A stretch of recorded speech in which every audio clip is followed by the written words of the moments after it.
So ito ngayon mga ka-DIY, susubok po ako ng ibang electrode na gagamitin dito sa saltwater lamp, sunrox lamp, chlorine lamp. So kahit ano po nilagay nyo, gagana po siya. Ngayon meron po ako ditong susubuhan. So ito po ay graphite na plate. So meron siyang bakal sa loob, stainless. Kaya matigas siya. Ngayon meron tayong magnesium rod. So hindi po ito battery magnesium rod. Ito yung ating boost converter. 3 volts na LED.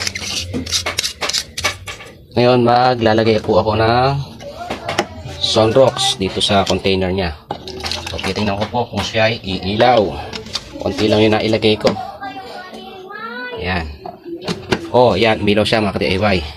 Malakas. Maliwanag yan. So ayan. So okay yung bagong nilagay ko na electrode na cathode, graphite plate. So compare dito, so ito ay 10 days na, pero working pa rin naman siya. Ito na itsura niya. Ganyan na.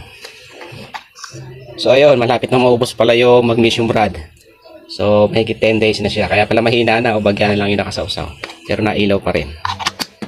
So ayun mga ka-DIY, success dito sa graphite plate. Yan So sa gabi po maliwanag yan. Thank you for watching and follow for more.